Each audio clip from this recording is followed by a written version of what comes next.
Hello friends, आज हम judicial independence study कर रहे हैं। हमें पता है कि हमारे इंडियन कॉन्स्टिट्यूशन में कुछ प्रोविजंस है regarding independence of judiciary. They are as follow. पहला आता है separation of power and functional autonomy. Indian constitutions like many democratic constitutions enshrines the principle of separation of power. ठीक है, हमें पता है कि हमारे जो इंडियन कॉन्स्टिट्यूशंस में है वो गवर्नमेंट अथॉरिटी को 3 ब्रांचेस में डिवाइड किया गया है। पहली है legislature that makes law, second executive law enforcing body, and the judiciary law interpreting body. ठीक है, इसकी सिग्निफिकेंस क्या है कि separation of power prevents any one branch from becoming too powerful. मतलब ये बैलेंस ऑफ पावर को मेंटेन करती है। ओके, फंक्शनल ऑटोनॉमी को ये इंश्योर करती है, means that each branch has its own distinct function and responsibilities. ठीक है, judiciary's function is to interpret and apply the law and it must be free to do so without interference. हाँ, law की interpretation करना और judiciary का काम होता है, और वो बिना किसी इंटरफेरेंस के, मतलब गवर्नमेंट के इंटरफेरेंस के लॉस को इंटरप्रेट कर सकती है। सेकेंड पॉइंट है security of tenure and fix service condition. अब हमें पता है कि आर्टिकल 124 एंड 217 प्रोवाइड करता है सिक्योरिटी ऑफ टेन्योर को।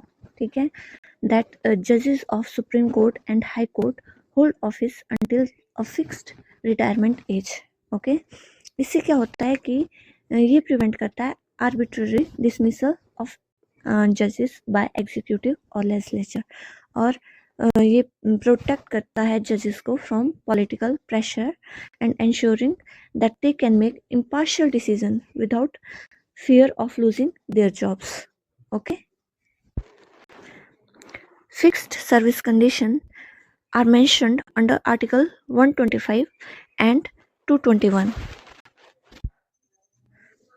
देखो, जो जजेस की सैलरीज पेंशन्स होती है वो चार्ज की जाती है। They are charge to consolidated fund of India which gives the judiciary financial independence. और नेक्स्ट पॉइंट है कि रिमूवल जो होता है ना जजेस का, that is mentioned in article 124 clause 4 and 217 clause 1 sub clause B. तो रिमूवल जो होता है वो ओनली बाय इम्पीचमेंट। ठीक है, ये हेल्प करता है पॉलिटिकल प्रेशर से प्रोटेक्शन में और जुडिशियल इंटीग्रिटी को मेंटेन करने में। ओके,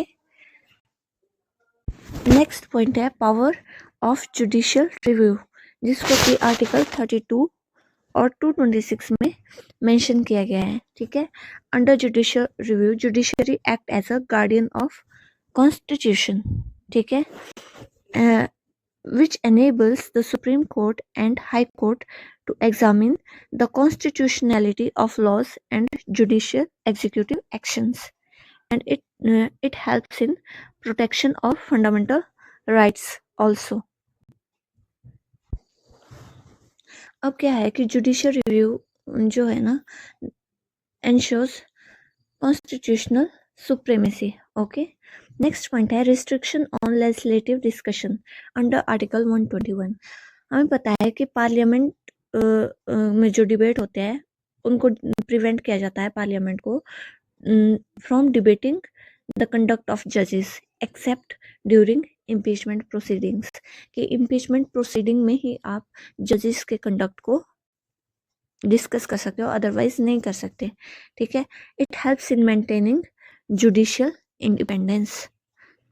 ओके, फिर आता है next point contempt of power under mention under article 129 and 215। ठीक है, कि contempt of power help in upholding, देखो, contempt of power help in upholding the rule of law. ठीक है, नेक्स्ट है post retirement restriction under article 124 clause 7। ठीक है, for the prevention of conflicts of interest. This provision prevents Supreme Court judges from practicing law in any court after retirement. फिर ethical conduct. This aims to eliminate potential conflicts of interest and maintain the integrity of judiciary, ensuring that judges are not influenced by the prospect of future employment. Next point है हमारे पास collegium system.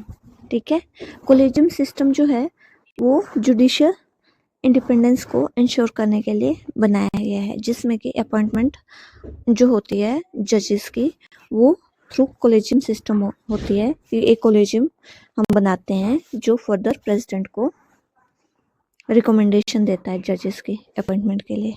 Okay, so that is all for today. Thank you.